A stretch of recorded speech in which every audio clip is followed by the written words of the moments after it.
अस्सलाम वालेकुम friends, welcome to my new blog. कैसे हैं आप सब? उम्मीद करती हूँ आप सब बिल्कुल ठीक होंगे, बहुत खुश होंगे, बहुत मज़े में होंगे। अल्हम्दुलिल्लाह हम भी बिल्कुल ठीक है। और यहाँ पे जी अयान हारिश दोनों गए थे मार्केट, वहाँ से लेके आए पिज़्ज़ा।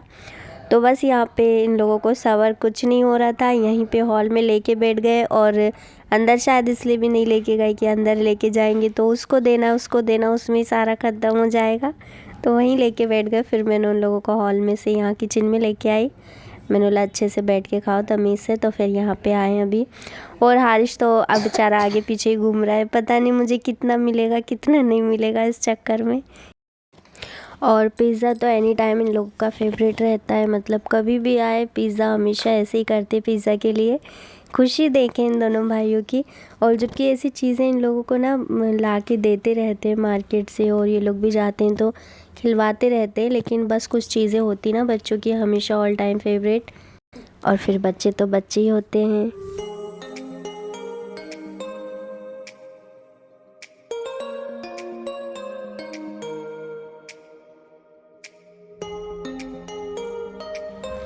और ये है जी अगले दिन की सुबह, मतलब अभी नाश्ते के बाद वाला टाइम है। तो खाने वगैरह की तैयारी कर रही हूँ मैं यहाँ पे।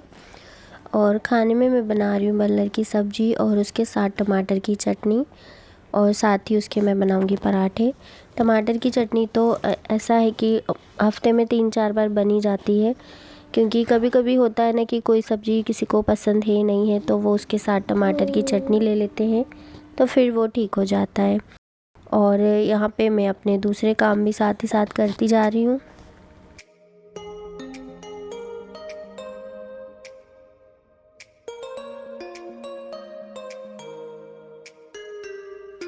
और खाना बनाते बनाते ना वक्त का बिल्कुल भी पता नहीं चलता, कब ज़ोहर का टाइम हो जाता है। तो बस जल्दी जल्दी करती हूँ मैं जो भी काम करने होते हैं, उसके बाद भी नमाज का टाइम ज़रा में हो जाता है।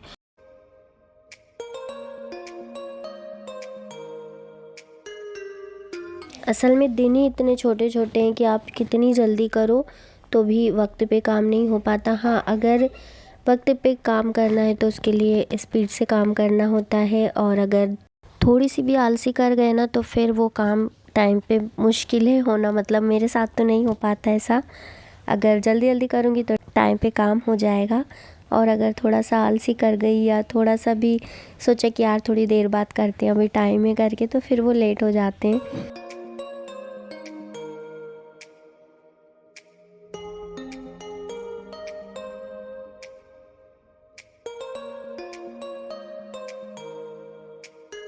अच्छा, कभी कभी ना मेरे लिए वॉइस ओवर करना थोड़ा सा मुश्किल हो जाता है। जब मुश्किल तब होता है तब कि मैं दिन में वॉइस ओवर करती हूँ, तो थोड़ी सी दिक्कत हो जाती है, क्योंकि अयान हारिश तो हमेशा मेरे पास ही होते हैं। हाँ, कभी कभार खेलने के लिए इधर उधर हो जाते हैं, लेकिन ज़्यादा वक्त उनका मेरे साथ ही गुजरता है।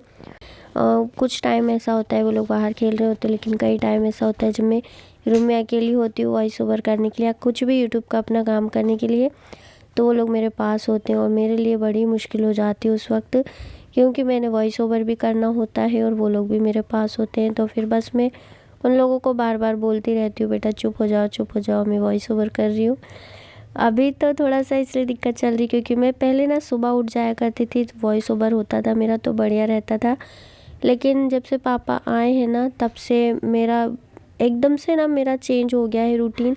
सुबह उठती ज़रूर हूँ, लेकिन पता नहीं क्यों मुझे वक्त ही नहीं मिल पाता वॉइस ओवर का। तो जब भी मिलता है, जैसे भी मिलता है, कर लेती हूँ जैसे तैसे। और नहीं तो पहले बहुत बढ़िया चल रहा था मेरा, फजर के बाद वॉइस ओवर कर लेती थी, अब फजर से पहले कर लेती थी, सब सोए होते थे और आराम से मेरा वॉइस ओवर हो जाता था। लेकिन अभी पता नहीं क्यों उस वक्त मैं पढ़ाई में लगी रहती हूँ, या कुछ समझ नहीं आ रहा। अब मैं डिटेल में ना मैं ध्यान दूंगी इस बात पे कि आखिर मसला क्या है, मेरा रूटीन ऐसे चेंज सा क्यों लग रहा है, पहले से वॉइस ओवर का टाइम क्यों नहीं मिल पा रहा है।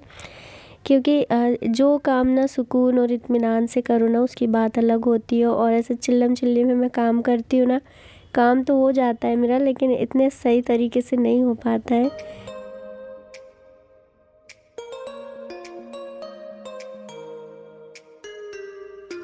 अच्छा, आज तो मैंने आप लोगों से सुबह से लेकर शाम तक का पूरा रूटीन अपना शेयर किया है। और सुबह का दिन निकल गया, दोपहर आ गई, नमाज़ पढ़ी मैंने और अभी ये शाम का वक्त है। तो यहाँ पे खाना बनाने से पहले ना मैं पापा के लिए सूप बनाती हूँ।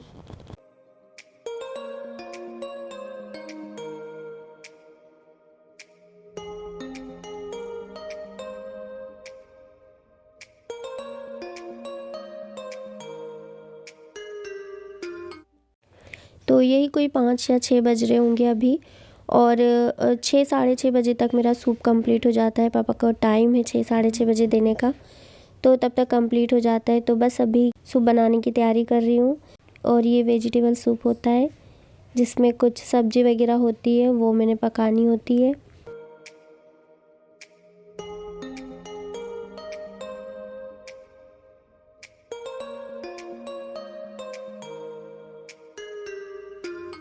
और ये है वो हेल्दी सा सूप जो कि मैं बना रही हूँ और यहाँ पे एक तरफ चाय बन रही है, क्योंकि इस टाइम पे ना ये टाइम जो होता है ना ये चाय का भी होता है और पापा की सूप का भी होता है, तो दोनों इस काम ना मेरे एक साथ ही होते हैं। तो बस यहाँ पे सब्ज़ी वगैरह कट कर रही हूँ मैं और सब्ज़ी में मेरे पास क्या है, टमाटर, प्याज, चुकंदर और पालक, पत्ता गोभी, गाजर, तो ऐसे 3-4 प्रकार के आइटम होते हैं और उनको बारीक कट करके मैंने पकाना होता है। फिर उसके बाद इसमें सेंधा नमक और कुछ भी नींबू वगैरह थोड़ा सा चटपटा बनाने के लिए हम लोग इसमें ऐड कर देते हैं, ताकि मतलब पापा से ये पीते बन जाए। वैसे तो ये टेस्टी बिल्कुल नहीं है, बहुत ही बुरा लगता है, क्योंकि इसका टेस्ट हम लोगों ने ना हल्का सा टेस्ट करके देखें, बहुत ही बुरा है, लेकिन क्या करें, हेल्थ के लिए बहुत अच्छा है इसलिए देना पड़ता है। और बस जी इसी के साथ आज का वीडियो मैं यहीं एंड करूँगी। आजकल मैं ज़्यादा बड़े वीडियो नहीं बना रही हूँ, क्योंकि देखने वाले को बस बोरियत नहीं होना चाहिए, बस यही रीज़न है। और बस मिलते हैं इंशाल्लाह अगले वीडियो में। अपना बहुत बहुत ख्याल रखें। अल्लाह हाफिज़, बाय।